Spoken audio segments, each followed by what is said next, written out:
लालू जी आज तक भाजपा के सामने नहीं झुके। उम्र हो गई है, स्वास्थ्य की बीमारियां हैं, लेकिन कितना भी सीबीआई, ईडी, इनकम टैक्स लगा दिया गया हो, लालू जी झुकने का नाम नहीं ले रहे, सांप्रदायिक शक्तियों से लड़ रहे हैं। दीप शिक्षा का जले, हर बच्चा स्कूल चले, हो सवेरा मिटे अंधेरा, एक नया अभियान है, स्कूल मेरा। पंजाब के सरकारी स्कूल विश्व स्तरीय सुविधाओं से संपन्न हो रहे हैं। आप भी अपने बच्चे का दाखिला जरूर कराएं। बेहतर शिक्षा, बेहतर परिणाम, सरकारी स्कूल पंजाब का मान।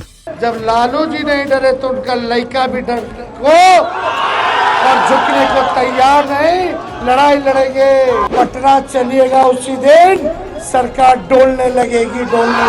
हमको अपने लिए कुछ नहीं चाहिए, लेकिन एक बात किसी से भी पूछिएगा, इतना साल से नीतीश जी मुख्यमंत्री है, अब उनसे बिहार नहीं चलने वाला है। लोकसभा चुनाव 2024 का रण अब सज चुका है। कुछ ही दिनों में चुनाव की तारीखों का ऐलान हो जाएगा, जिसे लेकर बिहार में हाई वोल्टेज रैलियां और सभाओं की शुरुआत हो गई है। तो वहीं पूर्व डिप्टी सीएम और आरजेडी नेता तेजस्वी यादव की जन विश्वास यात्रा बिहार की राजनीतिक गलियारों में चर्चा का विषय बन गई है। तेजस्वी यादव 20 फरवरी से ही जन विश्वास यात्रा पर निकले हैं। पहले उन्होंने सभाएं की, जिसके बाद वो अब रोड शो करने लगे हैं। तेजस्वी यादव इस बार कुछ नया करते दिखाई दे रहे हैं। हवा में हाथ घुमाते ही जनता भी हाथ घुमाने लग जाती है, जिसका ये मतलब निकाला जा रहा है कि तेजस्वी बीजेपी को चुनौती देते हुए उसके खिलाफ लड़ सकते हैं। वहीं इस जन विश्वास यात्रा के दौरान तेजस्वी यादव ठेठ बिहारी अंदाज में बीजेपी पर जमकर बरसे।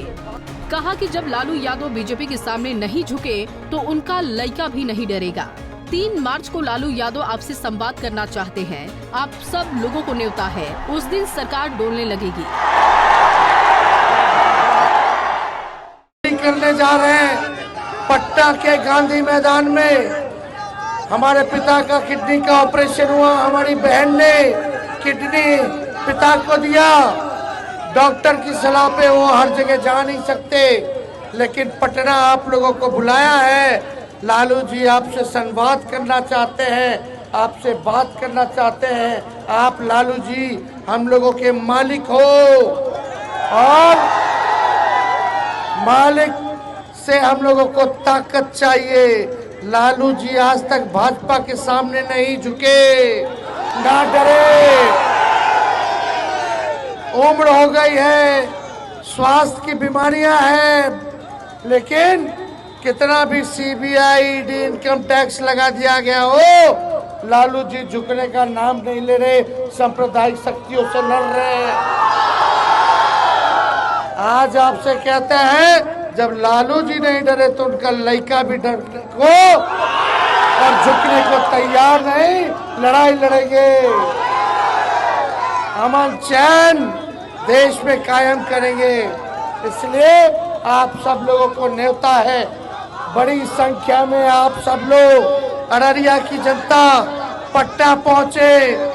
शहनवाज जी हैं, सरफराज जी हैं, हमारे अररिया जिला के शत्रुघ्न मंडल जी हैं, मनीष यादव है, अरुण यादव, मनोज जी, और भी हमारे इजहार साहब, सब लोग तैयारी करेंगे आप लोगों को ले जाने का, पटना में व्यवस्था करेंगे।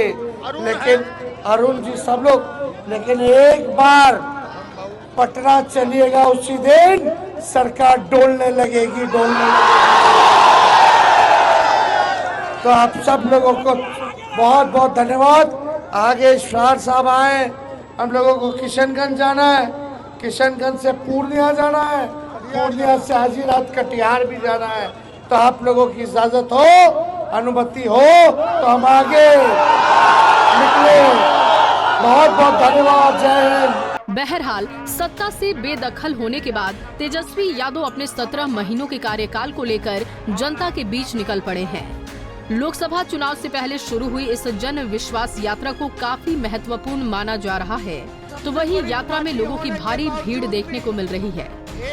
इस भारी जन सैलाब को देखकर आरजेडी ने इसे जन क्रांति की नींव बताया है। यात्रा के दौरान तेजस्वी यादव ने मुख्यमंत्री नीतीश कुमार को निशाने पर लेते हुए कहा कि ये बात तो तय हो चुका है कि अब नीतीश कुमार जी से बिहार चलने वाला नहीं है। अब नए लोगों को मौका मिलना चाहिए, नया बिहार बनना चाहिए। ना ही सीएम के पास कोई विजन है और ना ही गठबंधन बदलने का कोई रीजन है। चाचा जी जो झंडा उठाए थे, अब भतीजा झंडा उठाकर भाजपा को रोकने का काम करेगा।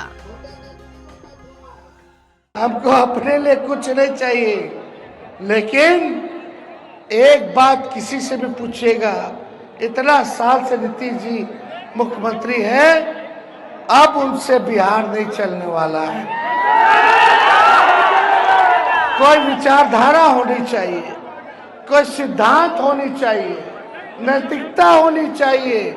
लेकिन आज ना उधर जाते हैं, उधर का लोग को कोसते हैं, इधर आते हैं, इधर का लोग को कोसते हैं। कुछ दिन पहले भाजपा वाला क्या कह रहा था नीतीश जी के बारे में?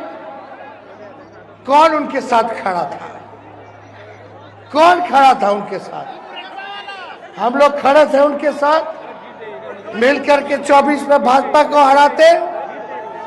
लेकिन अब चाचा जी जो झंडा उठाए थे, अब भतीजा झंडा उठा करके भाजपा को रोकने का काम करेंगे। तेजस्वी यादव की इस जन विश्वास यात्रा को बिहार की जनता किस नजरिए से देख रही है, ये तो लोकसभा चुनाव के नतीजों में ही पता चल पाएगा कि वाकई में बिहार की जनता बदलाव चाहती है या फिर नीतीश कुमार को ही सियासत का ताज पहनाती है, या फिर कोई नया इतिहास रचेगा बिहार।